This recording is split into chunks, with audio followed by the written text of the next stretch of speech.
Alors vous avez dit beaucoup de choses importantes, des choses fortes, comme notamment ce piège dans lequel se seraient placés eux-mêmes nos dirigeants politiques, mais vous les avez renvoyés aussi, et c'est ça qui nous paraît important à nous, à leur responsabilité, à leur choix ou à leur faiblesse de principe et de choix politiques.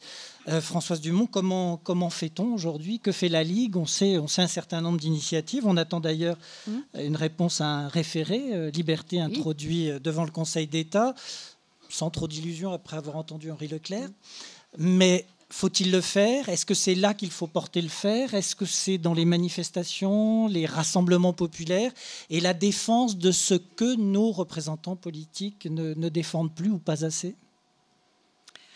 Oui, bon, c'est toujours difficile d'intervenir après les avocats, mais enfin, bon. Les juges aussi, quelquefois. Bon. Mais je voudrais revenir... Bon, il y a beaucoup de choses qui ont été dites, mais effectivement, moi, je suis là un peu pour parler de l'action passée, actuelle et future de la Ligue. Je voulais quand même rappeler qu'effectivement, lorsqu'il y a eu ces terribles attentats, notre premier communiqué de presse, donc, qui datait du 14 novembre, du samedi matin, je m'en souviens bien, dans notre premier communiqué de presse, nous disions que nous pouvions effectivement comprendre que l'état d'urgence soit décrété pour une période de 12 jours. Mais d'ores et déjà, on mettait en garde sur une prolongation de cet état d'urgence au-delà des 12 jours. Finalement, vous avez vu,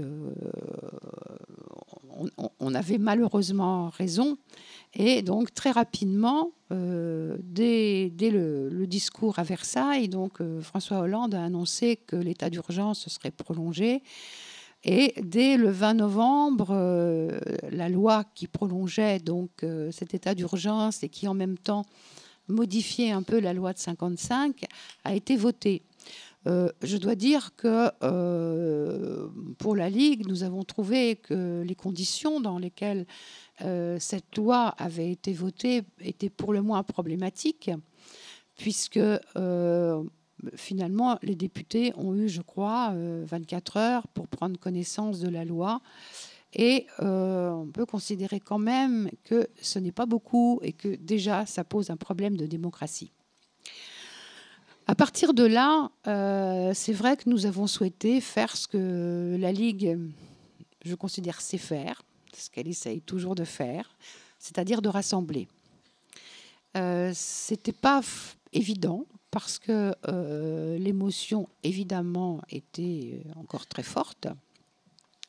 Et moi, je considère aussi que cette émotion est tout à fait légitime. Et moi, quand quelqu'un me dit qu'il n'a pas peur, j'ai toujours un petit doute. Je pense que c'est tout à fait normal d'avoir peur. Donc, nous avons essayé de rassembler très rapidement et nous avons créé ce collectif qui s'appelle « Nous ne céderons pas ». Ce collectif, nous l'avons donc créé fin novembre avec une centaine d'organisations, ce qui est quand même pas mal. 100 organisations, sachant que parmi ces 100 organisations, il y a à la fois des organisations syndicales, il y a des associations de défense des immigrés, mais il y a aussi des associations qui s'occupent, par exemple, de tout ce qui tourne autour des technologies. Je pense à la Quadrature du Net, par exemple. Donc, nous avons réussi à créer ce collectif et, ce qui est encore mieux, nous avons réussi à le faire tenir.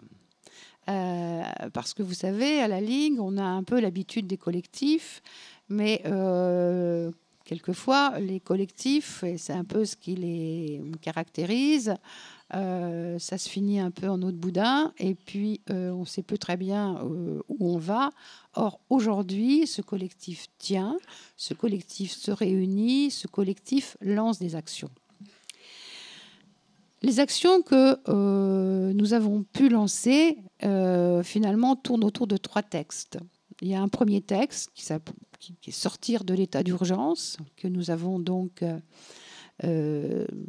sorti ensemble début décembre. Et puis ensuite, il y a la pétition que je vous engage encore à signer si vous ne l'avez pas encore fait.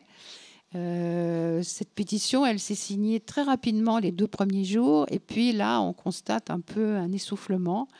Et nous en sommes aujourd'hui à 38 000, 39 000 signatures, ce qui n'est quand même pas beaucoup. De toute façon, il faut bien dire que ce soit fin novembre ou que ce soit fin décembre, le message que nous portons est un message qui n'est pas facile à faire passer. C'est un message, on en est bien conscient, qui est un peu à contre-courant, alors des sondages évidemment, mais aussi à contre-courant de ce que pensent beaucoup de Français qui sont encore sous le coup de l'émotion. Et je le répète, on peut considérer que c'est légitime. Par ailleurs, ce collectif, dans la mesure où il rassemble des associations extrêmement diverses, nous a permis d'échanger des informations diverses, parce que chaque association a un peu son champ, a un peu ses sources d'informations. Et c'est évident, par exemple, que le syndicat de la magistrature n'a pas exactement les mêmes sources d'informations que la Ligue des droits de l'homme ou que le collectif contre l'islamophobie en France, qui fait donc partie de ce collectif. La diversité de ce collectif je considère, est une véritable richesse parce que précisément, ça nous a permis peut-être d'avoir des informations plus précises. Et je dois vous dire que vraiment, que ce soit les perquisitions ou que ce soit les assignations à résidence, les dérives ont été nombreuses. Et d'ailleurs, les médias elles-mêmes se sont fait l'écho de ces dérives. Et je crois qu'elles ont aussi contribué à stigmatiser quand même toute une partie de la population, notamment la population de ce qu'on appelle, entre guillemets, les quartiers, ou bien les populations qui sont considérées, qui sont musulmanes, qui sont supposées musulmanes. Je pense que ça va laisser des traces, tout comme la déchéance de nationalité. Je pense que ça va laisser des traces dans l'esprit de beaucoup de gens. Et je pense que ça va continuer, que ça va contribuer à sentir qu'un certain nombre de jeunes ou de personnes d'une manière générale se sentent mal, en tout cas se sentent mal acceptées dans ce pays et face au danger justement que représente Daesh. Je crois que ce dont nous avons besoin, c'est d'unité et non pas de stratégie qui montent les uns contre les autres.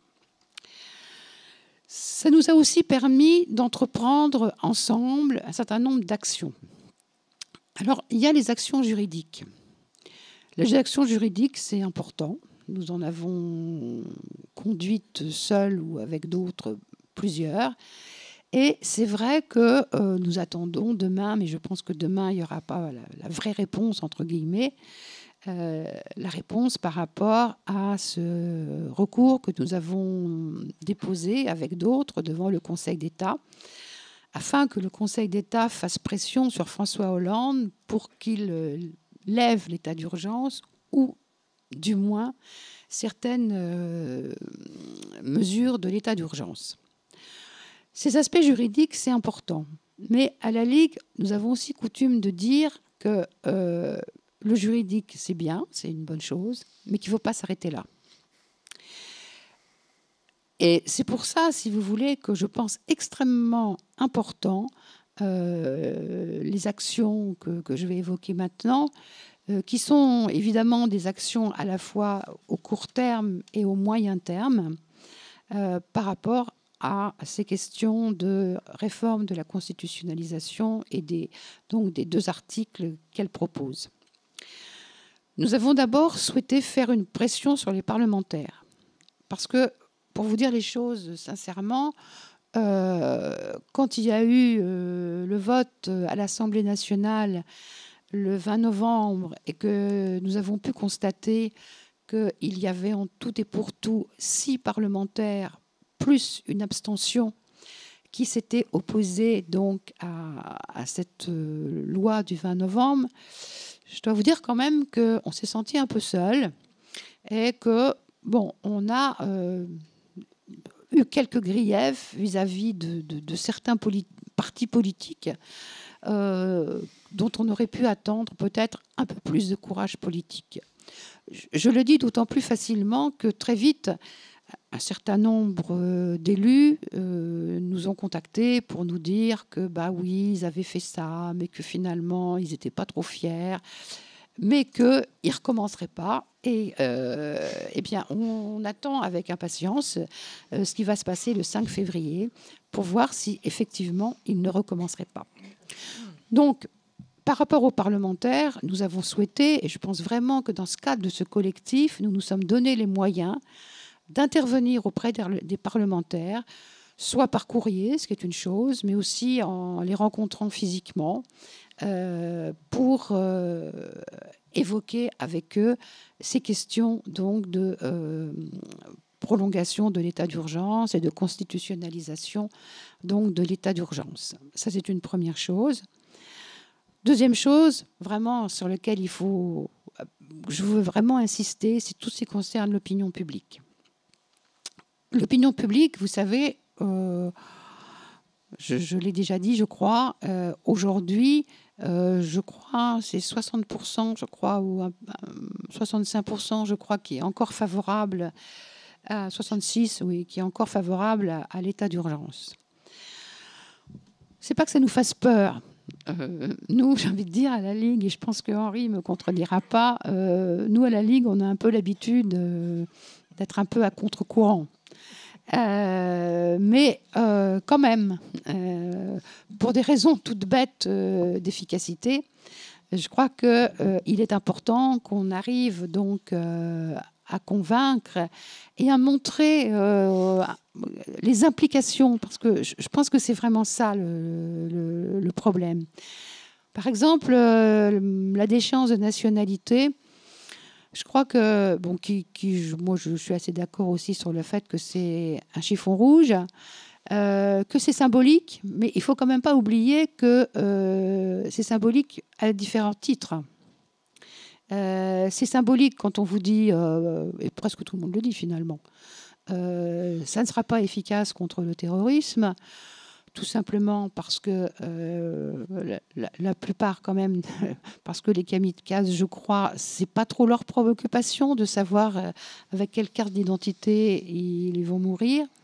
Mais en même temps, on ne peut pas sous-estimer que par rapport aux 4 millions de Français qui sont binationaux et qui quelquefois ne l'ont pas choisi, puisque tous n'ont pas choisi d'être binationaux, je pense que c'est vraiment une façon de leur dire, et je parle même pas des aspects juridiques, égalité, bon, c'est vraiment une façon de leur dire, eh ben, vous savez, vous croyez français, mais vous n'êtes pas français comme les autres. Et je crois que ça aussi, ça va laisser des traces. Quelle que soit l'issue de cette, j'ai envie de dire, de cette histoire qui n'en finit pas, qui donne effectivement lieu à un véritable concours Lépine des propositions. Moi, quand j'ai vu sortir la question de la patridie, je n'en croyais pas ni mes yeux ni mes oreilles. Et j'ai été extrêmement surprise de voir, par exemple, une ancienne garde des Sceaux, Elisabeth Guigou, pour ne citer qu'elle, qui n'a pas été la pire des gardes des Sceaux, loin de là. J'étais quand même un peu étonnée d'entendre Elisabeth Guigou dire que, bon, oui, il y avait la Déclaration universelle des droits de l'homme, mais que, bon, finalement, c'était pas un texte contraignant, hein, et qu'à partir de là, on pouvait peut-être voir. Donc, je crois qu'il faut vraiment essayer de notre responsabilité à tous, hein, de vraiment essayer de convaincre, essayer de trouver des mots qui portent par rapport à l'implication de ces différentes mesures. Et c'est aussi de notre responsabilité de faire que ce qui va se passer samedi prochain soit une réussite. On a un peu l'habitude de dire ça. Vous savez, moi, dans une vie antérieure, j'ai eu des responsabilités syndicales. J'ai eu l'habitude de dire c'est très important que la manif soit réussie. Mais je crois vraiment que ce qui va se passer dans le contexte actuel samedi prochain, que ce soit des manifestations ou des rassemblements, puisqu'il va y avoir des initiatives dans beaucoup de villes en France. Je crois que c'est extrêmement important que ces initiatives soient réussies et qu'à travers la réussite de ces initiatives, nous jouons gros. Nous jouons gros parce que vraiment, c'est une façon de dire il y a encore dans ce pays des gens qui sont attachés à un certain nombre de valeurs. Et moi, je peux vous dire que le fait qu'un Premier ministre ait parlé d'une gauche qui s'égare parce qu'elle reste attachée à certaines valeurs, pour moi, c'est effectivement quelque chose de grave. Donc voilà, ça c'est par rapport à la manifestation de samedi prochain. Et par ailleurs, je ne voudrais pas finir sans évoquer un petit peu le contexte dans lequel nous sommes, en dehors de ces débats autour de l'état d'urgence, la constitutionnalisation. Je crois que nous sommes vraiment dans une situation extrêmement inquiétante sur le plan des libertés, sur le plan des droits, sur le plan de la démocratie. J'en donnerai 2 exemples récents. Ce qui s'est passé à Saint-Denis avec l'acquittement de ce policier, je crois, est grave. Bon, alors vous me direz, le parquet a fait appel. Mais enfin, je crois que c'est aussi une façon de montrer à quel point la police peut jouir dans ce pays d'une impunité. Et là aussi, je pense que ça, c'est un signe extrêmement lourd de conséquences par rapport à toute une population. Et puis la deuxième chose que je voudrais évoquer, c'est ce qui s'est passé à Goodyear. Goodyear aussi, c'est très inquiétant. Parce qu'au fond, il y a des décennies qu'une peine aussi lourde n'a pas été infligée, puisque ces 8 salariés de Goodyear se sont vus infliger des peines de prison ferme. Là aussi, c'est un signe qui est donné, alors que, vous le savez sans doute, évidemment, Goodyear ne poursuivait pas. C'est un signe qui est donné à tout ce qui peut être le mouvement social et la question sociale. Et je trouve quand même extrêmement grave, ça n'a pas été complètement le cas en janvier. C'est quand même extrêmement significatif et extrêmement grave pour la suite que dans le discours de François Hollande à Versailles, la question sociale n'ait pas du tout été évoquée. Comme si on pouvait l'occulter, comme si aujourd'hui on pouvait se passer, y compris par rapport aux attentats, ce qui ne veut pas dire évidemment que la question sociale explique entièrement les attentats. Je ne veux pas vous tenir un discours déterministe, mais je pense que c'est extrêmement grave que cette question sociale n'ait pas été évoquée. Alors, par rapport à la façon dont nous envisageons les choses à la Ligue pour les mois qui viennent, je crois qu'il est vraiment important de mettre au cœur des débats, au sein de la Ligue bien sûr, mais pas seulement, tout ce qui tourne autour de la démocratie. Parce qu'à travers toutes ces mesures, à travers toutes ces dispositions, c'est la démocratie vraiment qui est mise à mal. Et je crois que nous avons besoin d'un vrai débat autour de ces questions de démocratie. D'un débat, j'ai envie de dire, apaisé. En tout cas, un débat qui dépasse les échéances électorales et un débat qui dépasse les enjeux électoraux des partis eux-mêmes. C'est ce à quoi nous allons nous atteler dans les mois qui viennent à la Ligue des droits de l'homme.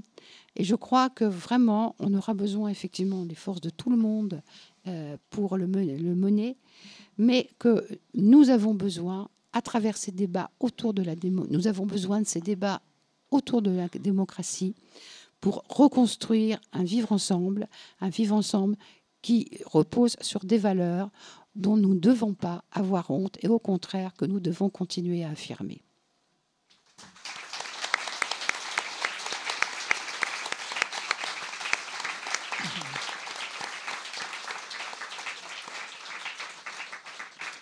Merci Françoise Dumont, merci à tous les trois. C'est intéressant de voir les échos entre ce que vous venez de dire, Françoise Dumont, sur cette absence de la question sociale, cette absence de nous autres, d'une certaine manière, dans ces débats autour de ce qui s'est produit en France et de la peur collective et des peurs individuelles que nous avons pu éprouver. Là, vous l'évoquez comme un manque politique.